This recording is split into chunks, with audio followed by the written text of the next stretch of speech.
Temperature इतना अच्छा है कि इधर पे मोबाइल रेडिएशन भी 0 होता है। घर में फ्रिज होगी? नहीं, हमारे घर में तो फ्रिज नहीं है। सबसे दुनिया का बेस्ट खेती में से लाने का, ताजा ताजा बनाने का। फ्रिज में तो खाए तो कार्बन डाइऑक्साइड तैयार होता है। कार्बन डाइऑक्साइड खा रहे तुमको मालूम नहीं। अभी राजू भाई जी ने बोलते थे कि मट्टी बर्तन में खाना खाना चाहिए और हवा आना चाहिए। मैं रहने वाली मुंबई की हूँ। मेरे जीजा और बहन इनके घर पे आई हूँ। इनके जीवन से प्रेरित होके मैं भी यूज नहीं करती हूँ जर्मन के बर्तन, एल्यूमिनियम के बर्तन। मिट्टी के बर्तन में जो खाना पकता है 97% आपने को विटामिन मिल जाता है। जर्मन में कुछ भी विटामिन प्रोटीन आपको नहीं मिलेंगे, खाली 7% इतना ही मिलेगा। जय श्री राम, हर हर महादेव। दोस्तों, भारत माता की जय। राजीव दीक्षित जी से प्रभावित होकर लोगों ने अपना जीवन बदल दिया।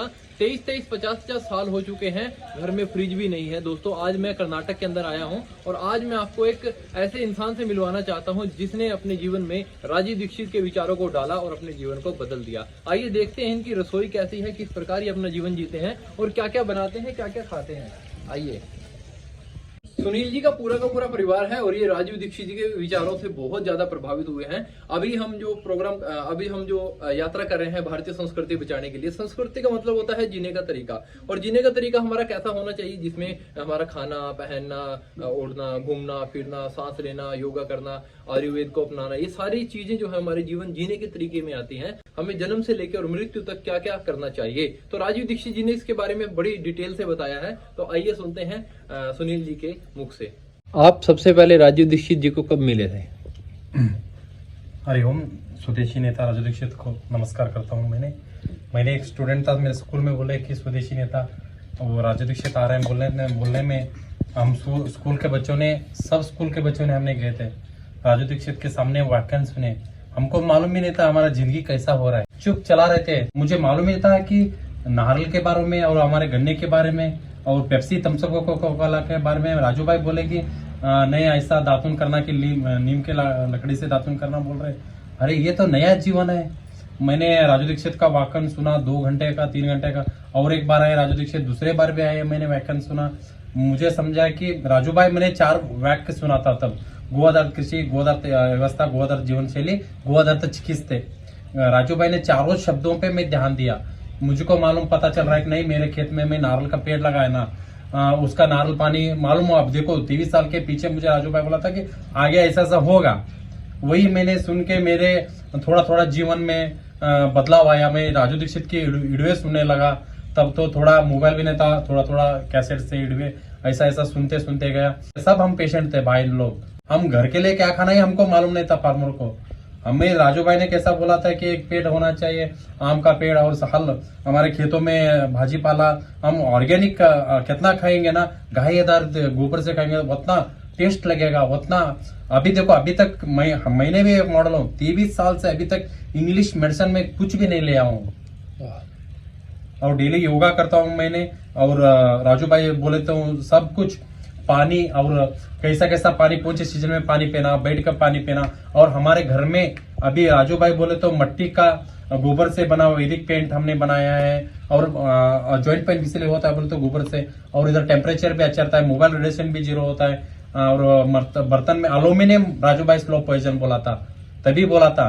अभी लोगों को मालूम है। ये हमारा रसोई घर में हर साल तक अभी तक 10 से 20 हजार बड़ो संत भी आ रहे हैं हमारा गोआधारित कृषि देखने के लिए। अभी बंसीगिर गोपाल भाई सुतारिया आज गाय आधारित कृषि, गोकृपामृत एक कल्चर दिया था उन्होंने। अभी वो कल्चर हम 22 राज्यों में हमारा काम चल रहा है, गाय को आधारित गोकृपामृत हम खेती कर रहे हैं इधर पे। वो भी गोपाल भाई राजू भाई का फॉलोअर है। 800 गाय पाल के उन्होंने भी गाय के आधारित ही कृषि करे। हम सब टीम में राजू भाई, भारत में सब जन मिलके आगे कैसा हमारे देश को बचाने के लिए और राजू भाई का सपना पूर्ण करने के लिए हम संकल्प किए। आगे हम ऐसा ही बढ़ते जाएंगे। राजू दीक्षित से मैं इतना प्रभावित हुआ कि मालूम है कि मेरे घर में मेरे बेटे दीक्षिता, हमने नाम रखा है राजू दीक्षित आकर को नाम रखा है। और एक गुड़ के बारे में बहुत बताते थे राजू दीक्षित भाई ने। चक्कर हम गुड़ बनाएंगे तो फार्मर कभी अमीर नहीं होंगे, वो फैक्ट्री वाला अमीर होगा। खुद का हमारा गुड़ का फैक्ट्री हुआ, गुड़ बनाए और दीक्षिता करके हमने गुड़ का फैक्ट्री का नाम भी रखा है। गुड़ भी बना रहे हैं, हम आगे हम दिखा सकते हैं। इधर सब कुछ हमारे फार्म में क्या चल रहा है। और मेरे वाइफ को मैं धन्यवाद देना चाहता हूँ देखो कुकर में बोले थे कि राजू भाई स्लो पॉइजन है, हमें अब 20 साल से वो मिट्टी के बर्तन में हम खाना बना रहे हैं। हमारे घर में कोई भी दिक्कत नहीं है मेडिसिन का, औषध का। वो हमारा रसोई घर है, औषध घर ना, और गाय ही एक औषध की बड़ी कंपनी है, फैक्ट्री है बोल के मैं बोलना चाहता हूँ। आपके पति ने ये ऐसा संकल्प लेना शुरू किया तो आपको एकदम से उसमें अडोप्ट होना बड़ी दिक्कत आई होगी। आप कैसा जीवन जीते थे पहले और अब कैसा जीवन जीते हैं, इसके बारे में आप थोड़ा बताइए। नमस्ते, मैं सुनील जी उनकी पत्नी। मुझे अभी तक ऐसा नहीं लग रहा है कि मैं पहले कैसी थी अब कैसी हूँ। मुझे पहले का कुछ भी याद भी नहीं। पहले सिटी में थे तो कैसा जीवन था? पहला सोलापुर सिटी में, तभी वहाँ पे गैस, मुझे चूल्हा, लकड़ी, ये ऐसा गोबर कुछ भी पता नहीं था। जब मैं शादी करके यहाँ पे आई तब मेरी अम्मा जी ने मुझे सब बताया, उनका बहुत मेरे को साथ। जब आपने इस जीवन में आना शुरू किया, जो ये हमारा आयुर्वेदिक जीवन है, हाँ। हमारा पुराना जीवन है, तो इसमें आपको किन किन दिक्कतों का सामना करना पड़ा? इनके साथ दिक्कत आती थी कि आप कह रहे हैं कि मिट्टी के बर्तन में बनाइए, घर वाले कह रहे हैं कि मैं नहीं बनाऊंगी, आपके बीवी को ले कहिए। तो फिर मुझे बनाने के लिए थोड़ा सा दिक्कत होती, क्यों आप बोल रहे कि घर में झगड़ा ना हो जाए, इसके वास्ते मुझे थोड़ा सा इनके साथ थोड़ा सा साथ देने में उस समय परेशान थी। अभी तक कुछ भी नहीं, अब बहुत फ्री है। मिट्टी के बर्तन में जो खाना पकता है 97% आपने को विटामिन मिल जाता है, 97%। अब जो जर्मन में देखिए कि जर्मन में जब हम पकाते हैं ना तो उसमें का जर्मन थोड़ा सा गिर जाता है अपने अनाज में, तो अपने शरीर में जाके उसे बहुत दिक्कत हो सकती है। जर्मन में कुछ भी विटामिन प्रोटीन आपको नहीं मिलेंगे, खाली 7% इतना ही मिलेगा। कि प्रेशर कुकर, एल्यूमिनियम, ये सब खाली दिखावे के लिए शो पीस है। ये अपनी तो मिट्टी भारत माता की मिट्टी है ना, तो हम मिट्टी के बर्तन में ही बनाएंगे, मिट्टी के बर्तन में ही खाएंगे। नमस्कार, मैं जयश्री मसाजी कटके, मैं रहने वाली मुंबई की हूँ। यहाँ पे कर्नाटक पे मेरे जीजा और बहन इनके घर पे आई हूँ, हर साल आती हूँ। इनके जीवन से प्रेरित होके मैं भी अब यूज नहीं करती हूँ जर्मन के बर्तन, एल्यूमिनियम के बर्तन, मिट्टी के बर्तन ही यूज करती हूँ। और ये लोग का इधर के आके हर साल मैं ये लोग का प्रोडक्ट लेके जाके मुंबई में खुद यूज करती हूँ और मेरे रिलेटिव्स को भी यूज करने देती हूँ। हर प्रोडक्ट इनका हेल्दी है और प्रोडक्ट इतना अच्छा है कि हर हम लोग मेरे हस्बैंड जो है गवर्नमेंट सर्वेंट में है, उनके साहब लोग को भी हम लोग ये प्रोडक्ट दिया है। दीक्षित का देखो मयूरासन बना रहे हैं, चक्रासन बनाती है, हमारे से योगा में बहुत चैंपियनशिप है। और स्वदेशी के बारे में, योगा के बारे में हर गांव में हम पहचान करने के, हर गांव में नहीं, हर भारत देश में भी दीक्षित को उसको हम मोटिवेट कर रहे हैं। मैं ज्यादा कुछ नहीं कहूंगी, मैं जैसा प्रेरित हो गई हूँ इनके प्रोडक्ट से। आप राजू दीक्षित जी से वीडियो या किताब पढ़ के प्रेरित हो। हमने गाय से गोबर से हमने देख पाते हो दुनिया में प्लास्टर इतनी अच्छा बढ़िया कुछ भी नहीं होता गाय के गोबर में। और हमारे पहला जूना मिट्टी था, वो मिट्टी और चूना और गुड़, हल्दी, हमने इसको 20-25 दिन रख के उसको पानी में गीला करके उसको विटल नामक करके उसको गीला करके हमने इधर पे पेंटिंग किया, तो प्लास्टर इतना अच्छा बनाए, देख सकते हो आप। हमने ये रसोई घर में थोड़ा थोड़ा, और हमने किशन जी ने गाय का मक्खन करने का, और थोड़ा टेम्परेचर इतना अच्छा है कि इधर पे मोबाइल रेडिएशन भी 0 होता है। और नीचे भी हमने गोबर डाला है। लोग टाइल्स यूज करते हैं, अर्थिंग ही नहीं होता, जमीन से अर्थिंग चाहिए तो गोबर से अर्थिंग होता है हमको। ये आप हमारे घर में देख सकते हो। और हमने चूल्हे में अभी देखो इधर पे धुआं जाता है, हवा धुएं का, और इस मिट्टी के बर्तन में हम रसोई में इधर बनाते हैं। बहुत अच्छा लगता है, बहुत हम सुकून है, मैं बोलना चाहता हूँ। ये राजू भाई जी ने बोलते थे कि मिट्टी बर्तन में खाना खाना चाहिए और हवा आना चाहिए और धूप भी आना चाहिए हर घर में। देखो आप देख सकते हो, इधर धूप भी आ रहा है, इधर से भी हवा आ रहा है। कोई हमने रसोई घर में उसको बनाते हैं, उसको हवा और धूप लगता है, वही हमको खाने के लिए अच्छा रहता है, नहीं तो बेकार है। अभी देखो हार्ट के लिए बहुत अच्छा है, राजू दीक्षित ने बोला था दूधी हमने घर पे। और अभी देखो मुरंगा और बैगन, नींबू, मिर्ची, टमाटर और ताजा ताजा फ्रेश। घर में फ्रिज होगी? नहीं, हमारे घर में तो फ्रिज नहीं है। सबसे दुनिया का बेस्ट खेती में से लाने का, ताजा ताजा बनाने का। फ्रिज में तो खाए तो कार्बन डाइऑक्साइड तैयार होता है, कार्बन डाइऑक्साइड खा रहे तुमको मालूम नहीं। और बिना फ्रिज में से ताजा खाए तो अच्छा लगता है सेहत के लिए, मैं बोलना चाहता हूँ। हम खेतों में से ताजा ताजा सब्जी लाते हैं और ताज़ा बना के खाते हैं। फ्रिज तो हमारे माताजी के पूर्वजों से हमारे घर में फ्रिज ही नहीं है। तो आप कभी फ्रिज लाना चाहेंगे? नहीं, कभी भी नहीं। और जो लोगों के घर में बड़ी बड़े फ्रिज है तो उनके घर में मैं खाना नहीं खाऊंगी। अच्छा। फ्रिज में का जो रखे सो सब्जी वो बनाएंगे तो मैं नहीं खाऊंगी। आप अपने घर पे क्या क्या प्रोडक्ट बनाते हैं? अभी देखो गुड़ के बारे में राजू भाई ने बोला था कि शक्कर स्लो पॉइजन है और हमारे को शक्कर से बहुत बीमार रहती है, कल को राजू भाई भी बोला था हमने गुड़ का। अभी देखो बहुत बच्चों ने छोटा छोटा चॉकलेट खाते हैं, चॉकलेट जैसा हमने गुड़ बनाया। इसमें गाय का घी, सूंड और बड़ी सौंफ, इलायची सब हमने इसमें आयुर्वेदिक डाल के शतावरी चून सब डाला है इसमें गुड़ में। ये बच्चों के लिए चॉकलेट जैसा है, खाने के लिए तो बहुत अच्छा है। खाने के बाद इतना डाइजेशन सिस्टम अच्छा होता है और इम्यूनिटी पावर जास्त होता है गुड़ से हम आयुर्वेदिक में। और हमने हल्दी बना है। हल्दी देखो इसमें हमने लैब टेस्ट भी किया था, 4.23 है। कैंसर के लिए बहुत औषधि बोले तो हल्दी और गाय का गोमूत्र। आगे नहीं होना कैंसर बोले तो, कैंसर इतना स्पीड है कि दुनिया में बहुत बढ़ रहा है। राजू भाई ने बोला था कि हल्दी जरूर हमारे दूध में, गाय के दूध में डाल के हम रात को उबाल को पिए तो नींद भी अच्छा आता है हमको और कैंसर भी जीवन में कभी नहीं होता। करको हम आयुर्वेदिक पर ज्यादा ध्यान दे रहे हैं। और देखो राजू दीक्षित ने बोला कि इसमें गाय के गोबर से, उपले से दातुन बना चाहिए, वो भी हमने बनाए हैं। और गाय आधारित सोप, गाय से गोबर से साबुन भी हमने इधर पे बनाया है। और गाय ऊदबत्ती तो बोलते हैं कि ऊदबत्ती नहीं लगाना चाहिए, हमारा गाय का धूप बत्ती लगाए तो अच्छा ऑक्सीजन मिलता है। करको राजू भाई ने भी बोला था। हमने विशेष क्या, हमने फार्मर में क्या किया मालूम है कि हमने तोर लगाते हैं, तोर का दाल बनाते हैं, खोर का दाल। हाँ, वैल्यू एडिशन होना चाहिए फार्मर का, बोले तो उसको डबल दाम में मिल जाता है। हम तोर लेके मार्केट में गए तो उसको दाम नहीं मिलता, हम इसको दाल बनाए तो वैल्यू एडिशन हो गए, उसको डबल रेट पे हमको मिलता है। ऐसा मेरा जानकारी। हम गेहूं नहीं खाते, हम बंसी गेहूं बनाते हैं और जौ बनाते हैं हमारे खेत में, ज्वारी, बाजरी, हर प्रकार का हम अनाज उगाते हैं। अभी देखो दुनिया में सबसे अच्छा चीज बोले तो साबुन हमारे घर पे ही बनता है।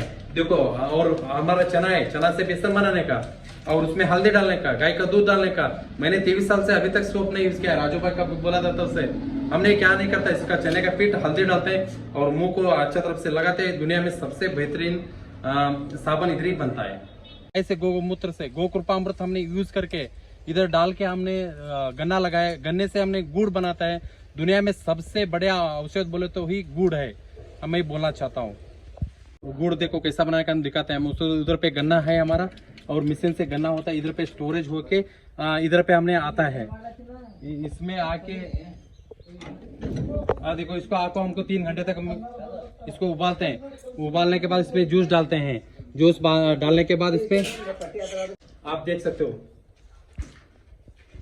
दुनिया में सबसे बड़ा बेहतरीन बोले तो क्या भी नहीं, इसको हमने चूना डाला है और इसको मरड़ी हटने के लिए और देसी भिंडी का पौधा डालते हैं, 2 ही डालते हैं। और थोड़ा टेस्टी चाहिए तो गाय का घी और सौंठ, बड़ी सौंफ, इलायची सब हम डाल के इसको गुड़ को बनाते हैं। इधर पे गुड़ से क्या होता है उसके जानकारी दे। हमारा एक संकल्प है, गौ माता विश्व माता होना चाहिए। कल को हमने संकल्प है। और बंसी गिर गोपाल भाई ने गो कृपा अमृत हमने डाल के खेती कर रहे हैं। आप देख सकते हैं गो कृपा अमृत डाले तो हम 42 तक हमने गन्ने का लिया है। ये गन्ना देखने के लिए स्वयं डीसी पधार रहते हैं हमारे खेत को देखने के लिए। आप देख सकते 20 फुट हाइट है इसका, 42 इसका ये है। कम से कम हर साल में हम 20,000 लोगों को गो कृपा अमृत बांटने का काम कर रहे हैं। हमारा संकल्प है कि एक दिन गाय दर सब लोग खेती करने वाले आगे के दिन में बताना चाहता हूँ। मैंने भाई साहब आप गाय के इधर आके हम देखा, तुमको कैसा लगा? मुझे बहुत अच्छा लगा। यहाँ पे गाय के गोबर से और मूत्र से, खाली गाय के गोबर और मूत्र से फसलें पैदा हो रही हैं, फसलों के ऊपर स्प्रे लग रहा है, मिट्टी अच्छी बन रही है, बहुत सारे फायदे हो रहे हैं, ऑक्सीजन मिल रही है, कार्बन डाइऑक्साइड भाग रही है और प्रोडक्शन हो रहा है, पैसा आ रहा है सिर्फ किससे? गाय के मूत्र और गोबर से। तो आप कहें, अगर मैं कहूँ तो आपको सबको गाय पालनी चाहिए। गाय माता को बचाने के लिए लोगों ने झंडे उठाए हुए हैं। भाई साहब का कहना कि झंडे उठाने से कुछ नहीं होता, गाय माता अपने घर में पालिए। अगर नहीं पाल सकते तो गौशाला में जाएं, वहाँ पर सेवा करें। गाय के गोबर से सबसे हाईएस्ट क्वालिटी का जो खाद होता है वो इन्होंने बना के रखा हुआ है अपने पास। हमने क्या करता है, 2 फुट का चौड़ाई बनाते हैं, इसको लंबा कितना ही बनाओ, ऐसा छो में रखना चाहिए। दुनिया में सबसे अच्छा बेहतरीन गोबर बनता है गाय के गोबर से। हमने इसका पैदावार भी बनाए, तुमको आगे दिखाना चाहते हैं। दोस्तों कहते हैं अगर इंसान के गले में सोने की चैन पहना दे और उसको बांध के रखे एक जगह पर तो वो संतुष्ट नहीं रह पाएगा, उसको भी आजादी चाहिए। और इसी प्रकार से अगर गाय माता के गले में भी अगर आप रस्सी डालकर उसको एक जगह पर बांध देते हो तो वो भी बात अच्छी नहीं है। इसलिए भाई साहब ने पूरे सारी गऊ माताओं को खुला छोड़ रखा है ताकि ये खाएं और अपना डाइजेशन सिस्टम को भी बेहतर बनाकर रखें। ये देख लीजिए, इन्होंने अपनी गाय माता के अलग अलग नाम रखे हैं। कावेरी रखा है, गंगा रखा है, बहुत सारे नाम रखे हैं। और इन्होंने गौशाला नाम नहीं दिया, अपनी गाय के घर को गौशाला नाम नहीं दिया, गौ मंदिर नाम दिया है। तो दोस्तों इनसे बहुत सारी चीजें मुझे सीखने को मिली हैं। आप भी इनसे कुछ चीजें सीखिए और प्रेरित होइए। और इनके कर्नाटक के अंदर विजयपुर जिला और अलमेल गांव के अंदर आप विजिट कीजिए और देखिए किस तरीके से प्रोडक्शन। देखो मेरे गांव पे भगवान श्री राम भी आके गए से है इधर, इसीलिए तो यही भी हमारे गांव पे आए कर को मैं बोलना चाहता हूँ। देखो हमने हल्दी पे इतना काम किया है, मालूम है क्या इसमें ये सोने का भाव से सोना अभी मिल सकता है, सोने से बेचा है। जिंदगी में तुमको कच्चा हल्दी खाना चाहिए, कच्चा। देखो इतना हल्दी खाएगा तो जिंदगी में कभी कैंसर नहीं होगा। आप भी खा सकते हो। आप देखो कहे तो घाव लगा तो लगाओ, उसको घाव जाता है। और हमारे गाय माता के लिए हमें हल्दी खिलाते हैं, हमको हल्दी खाते हैं, इसलिए हल्दी बहुत अच्छा एक सोने जैसा है कर बोलना चाहता हूँ। तुमने तो हमारा जीवन बदल गया, तुम्हारा जीवन कब बदलने वाले हो। देखो 1 करोड़ का घर के सामने एक पेड़ नहीं तो वो करोड़ का घर क्या। अभी हम को देखो विदाउट फैन विदाउट VC होना तो हम परिसर में हम देखो बड़ा हमने अब बर्थडे बनाते हैं, एक केक हमारा नहीं है वो। हमारे घर के सामने एक पेड़ लगाओ, देख सकते हो आप हमारे घर के सामने हम पेड़ लगाए, नारियल का पेड़, सीताफल, रामफल और चक्कू सब। हमारे को घर को धूप ही नहीं लगता विदाउट फैन, आराम। अब धूप में देखो टेम्परेचर 44 आ रहा है, 46 भी आने वाला है, 40 होने वाला है। ये टेम्परेचर रुकाने के लिए हम झाड़ लगाना जरूरी है। दोस्तों इन्होंने अपना जीवन बदल लिया, आप अपना जीवन कब बदलेंगे? एक जन्मदिन पे इनके बच्चे का जब भी जन्मदिन होता है तो एक पेड़ लगाते हैं। आप अपने जीवन में कितने जन्मदिन मना चुके हैं, आप कितने पेड़ लगा चुके हैं, आपको पता है। अब नई शुरुआत करते हैं, कहते हैं हम बदलेंगे तो युग बदलेगा और युग बदलेगा तो पूरा जहां बदलेगा। जय श्री राम, हर हर महादेव। वीडियो को ज्यादा से ज्यादा शेयर करें अगर आप भारतीय संस्कृति को बचाना चाहते हैं, राजीव दीक्षित के विचारों को प्यार करते हैं और अपने सनातन को फॉलो करते हैं। इसलिए जय श्री राम, हर हर महादेव, भारत माता की जय।